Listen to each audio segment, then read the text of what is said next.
Hi,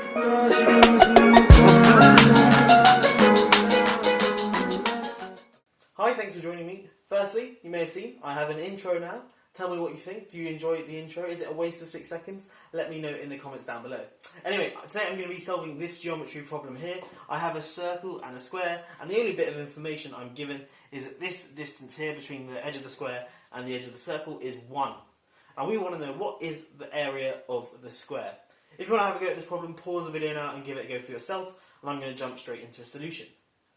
Okay, so the first thing to notice is that the centre of the square and the centre of the circle do not coincide, i.e. they're not at the same point. Because if they were at the same point, then there'd be some sort of symmetry to this diagram, but clearly there's a lack of symmetry here.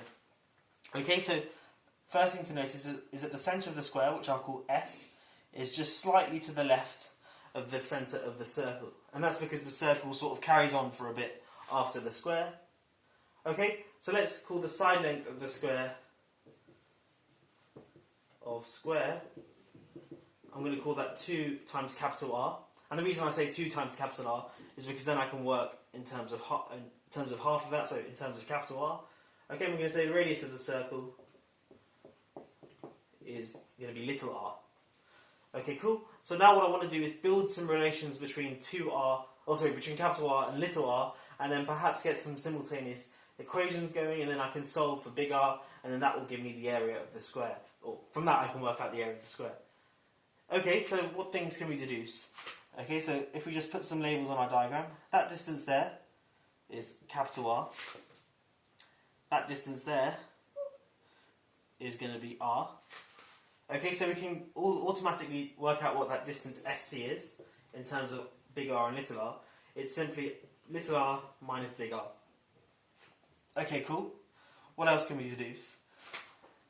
This length here is R. I can also express it as SC plus that length there is going to be R minus 1, because that length as a whole is R, but then we're subtracting off that 1 there, so we're going to get R minus 1. So we get an equation, R is equal to SC plus R minus 1. But remember, we just worked out what SC was. It's little r minus big R, so this is little r minus big R plus R minus 1. Now rearranging this, we get that 2r is equal to 2 little r minus 1. Okay, cool, we've got one equation in terms of little r and big R. Now can we work out another to get these simultaneous equations going, and then work out what the area of this square is? Okay, well, what else do we know about shapes? And I guess one classic thing everyone knows is Pythagoras' theorem, and that's what I'm going to use here. Firstly, let's look at this right-angled triangle here, so this one here. So it's going from the centre of the circle C to the edge of the square down to this vertex here. And this is quite crucial, that the vertex of the square just touches the circle. Okay, so what is this length here? Well, that's r minus 1 from here. So we get Pythagoras' theorem, r minus 1 squared plus the length of this thing here. Well, that's just capital R, because remember it's the side length of the square divided by 2, so plus r squared. And that equals this length here, but remember this is just the radius of the circle, so that's equal to little r squared. Okay, cool, we've got another equation. Let's expand this thing out and cancel some things down. Well, if I expand this out, I get r squared minus 2r plus 1, but obviously the r squared there will cancel with the r squared there. So here I get minus 2r plus 1 plus big R squared equals 0. So of course that gives me that r squared is equal to 2r minus 1. Oh, sorry, 2 little r minus 1. Okay, but remember before, now this is where I'm sort of going to do my substitution in my simultaneous equations. I showed that 2 big R equals 2 little r minus 1. So in fact we've got something quite neat. We've got an exact substitution.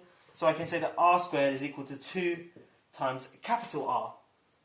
Okay, so of course this is a quadratic in terms of capital R. It's not too difficult to solve.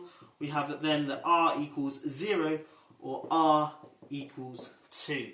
Okay, but obviously this is sort of a dummy solution, because capital R must be a positive number because it's the length of a square, and this square has a non-zero area very clearly. Okay, so I guess the last thing to note is we want to note the area of the square. So the area of the square is simply going to be the side length squared, which is going to be the side length squared, 2r all squared, which is 4r squared, which is going to be 4 times 2 squared, which is going to be 4 times 4, which is 16. So the area of this square here is 16.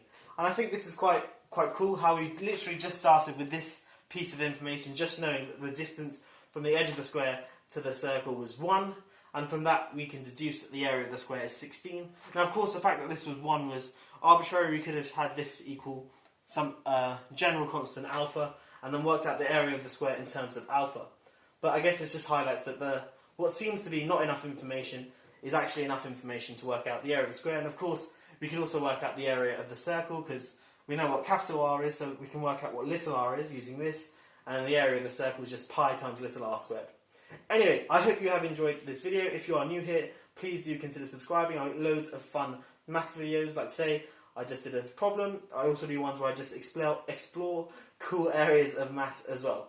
Anyway, I will catch you in the next one. Have a great day.